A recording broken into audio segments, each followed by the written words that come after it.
Check it out, guys. So it's about noon right now on the East Coast, and what do you know? The markets are all over the place. We have the Russell up 0.25% as the Nasdaq's pretty much at break even. We have the S&P 500 down 0.1%, and believe it or not, the Dow is down the most, down about 0.25%. And the crazy thing is, the VIX is also down. The VIX is down over 3%, now pushing down to about 18 points. It might even go under 18 points at some point today. So in this video, we're going to break down the markets, stocks that are moving, which today, guys, we have a lot of big movers to talk about, and we're going to go over just my thoughts, kind of where my head is at right now in the market. So if you guys find value, hit that like button, subscribe. Don't forget to get up to 15 stocks from Moomoo and up to 12 stocks from Webull. And on top of that, and by the way, those are down below. And on top of that, don't forget to sip your water, take a sip of your water, and don't forget about your health, guys. We have a bowl of fruit right here. I don't typically show what I'm eating, but today we got the fruit, and I eat this pretty much every day. We have some honey on top. What is the point of making money, building wealth, if you don't have your health? That's a very important thing that we don't talk about really on this channel at all, but it's very important to be healthy, guys. Stay hydrated, get your micronutrients in. And I'm not saying to just eat healthy all the time, not have any cheat meals, but 80% of your meals got to be healthy, right? But that's a whole other topic for a whole other video. We're not getting into that rabbit hole in this video. So let's just get into it, guys. We have SPY right now pretty much at break even. And again, the markets in general are not, it's not like we're making any distinct move in either direction, but it's been pretty choppy today. If you guys look at SPY, it opened up at about $410. It was choppy for the first hour, 2 hours of trading roughly. And then really in the past 20, 30 minutes, we started to pick direction. You guys can see the bulls now are taking out the pre-market highs, which on SPY were right around 411, 412. We took that high out, and you guys can clearly see now we're starting to make a move towards the highs from yesterday. If I actually extend these lines out, you'll be able to see yesterday we hit 415 in the morning. Right here, you guys see that. Then at the end of the day, we kind of triple topped at about 413.50, 414. So by the looks of it, guys, well, like I said, we took the pre-market highs out from today. This looks like it wants to go and test the highs from right before close yesterday, being about $413.50, $414. That's where SPY looks like it's going. And pulling up the 20-day chart, it's clear to me that we're still in a wedge here. You guys see it. This is actually the 10-day. 20-day chart, you guys see it. We're still in a wedge, so we're still fighting to pick direction. But the fact that we actually held a higher low this morning at 410, now we're popping towards 412 and towards the highs from yesterday, that's a sign that the bulls are potentially looking to break out. And of course, the breakout spot is 415, which we're not above that point yet. But if we do break out of that point at some point, whether it's, today, tomorrow, that's going to be a very good sign for the bulls. And triple Q is pretty much the same thing. We're still in a wedge on this 1 hour chart. Now triple Q is starting to go up. It's up 0.25%, and we can see a distinct directions being picked on the intraday. We're taking out the pre-market highs. Now we're actually about to test the highs from yesterday, which if I pull the 5-day, 5-minute up, you'll be able to see it. We're literally at the highs from yesterday right now, guys, which those are right around 307. Holy crap, I might have to get some water, guys. 307 to about 307.50, 308. That's actually the high, it looks like here from also the 9th of this month, which was about a week ago. So if we take that out, guys, 309, 310, that's where my alert's at. That's going to be phenomenal for the bulls. That's going to be distinct direction for the bulls, right? So right now we're seeing markets. We started the video, they were slightly in the red for the two indexes. Now we're pretty much going in the green all across the board. Nasdaq's going green. SPY's pretty much going green. Now the Dow's only down 0.25. It might go green later on today. We shall see, guys, and make sure to subscribe because we will be making more videos, more content that you do not want to miss. So hit that subscribe button, hit that notification bell as well while you're at it. So you saw Airbnb yesterday report earnings. You guys probably may or may not have. I don't know. You probably saw it. And the stock's up 13%. It looks like it is just on a tear right now. And it does not look like it wants to stop. If you guys look here on let's pull the 5-day, you're going to notice we had a huge run yesterday when earnings came out. We talked about that yesterday after the bell, right?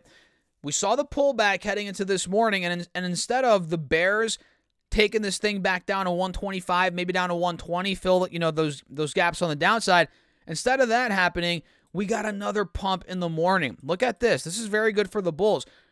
Markets open today and this thing went from 130 all the way to 135 like that, and now we're coasting to about 140 bucks. And I wouldn't be surprised if we hit 140, whether it's later today, maybe some point tomorrow, maybe later on this week. I don't know. It's only Wednesday. I mean, we do have the rest of today, tomorrow, and Friday, right?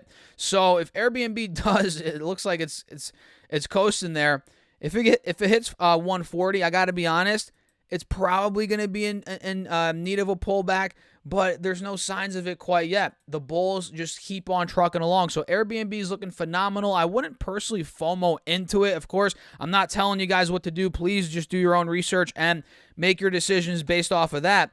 But I personally would not FOMO into it. I'd be waiting for a pullback. Now, if we get a pullback from 137 back down to 125 again, maybe 124, 126, I don't know, somewhere in there, that's where I'd consider it. But right now, if you're already in it, awesome, kudos to you. But if you're not in it, in my opinion, I would just let the dust settle, see what happens with it, and look for a better entry point. Because right now, it's just not the best entry point. It's just not, in my opinion, here on Airbnb. And we also have today, look at this, lo and behold, Beyond Meat.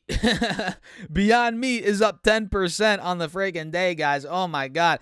This is starting to make a move back over 17, which you guys know my take on this company. I don't like it as a long-term investment. And funny enough, I'm going to admit this right now.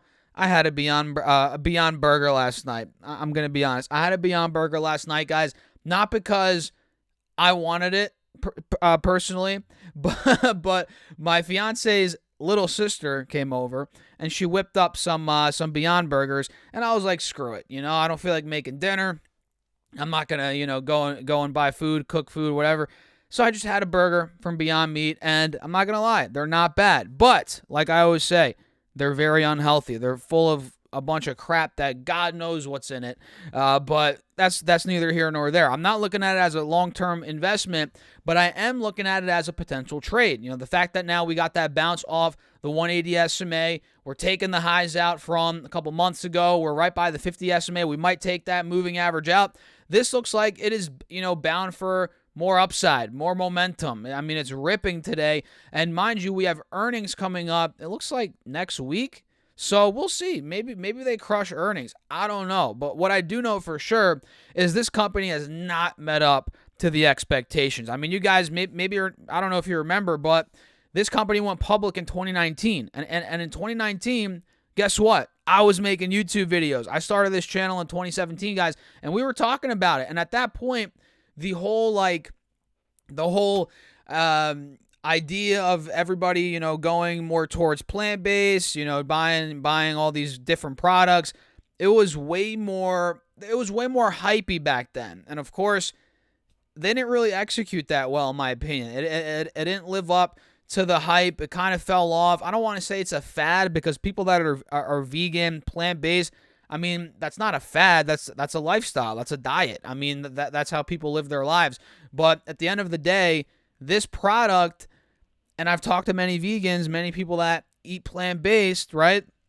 This is not healthy stuff. This is a once-in-a-while type of thing for them. And what vegans and people that are plant-based, what they do eat for the most part, at least the people that are healthy that eat vegan, they eat mostly whole foods, right? They eat stuff like this. They eat fruits, they eat vegetables, they eat lentils, they eat beans, they eat rice, they eat a bunch of stuff like that, which is good for you. I mean, that's good stuff.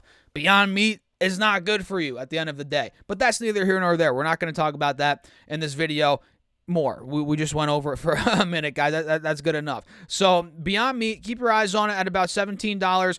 Coinbase is another one we have to watch, which is right around 65 right now. Looks like it's starting to break out of, it's trying to break out at least above the 50 SMA. Maybe it does, maybe it doesn't. I don't know. But Coinbase has earnings coming up in a couple of days, 6 days from now, and the stock is up 9.7% right now. Palantir, my goodness, guys. Palantir is filling the gap to $10. What did I say? This thing reported earnings yesterday. They had their first GAAP profitable quarter. Awesome. It broke above $9, $9.10. I was talking to you guys about $9.25, $9.10, $9.25, that general range. We plowed right through that today. Unreal. And what do I say all the time? Or what have I said the past couple of days about Palantir? When a company goes profitable, and especially if they sustain profitability in the future, looks like they're gonna maintain profitability. That's when the big money starts to creep in. That's when Wall Street starts to creep in.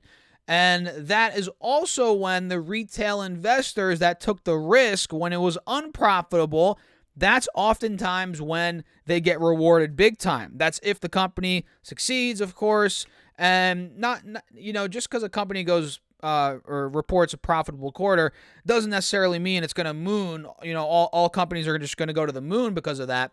But the fact that we are seeing that profitable quarter and probably more profitable quarters to come, a lot of big money starting to creep in. I mean, look at the volume here, guys.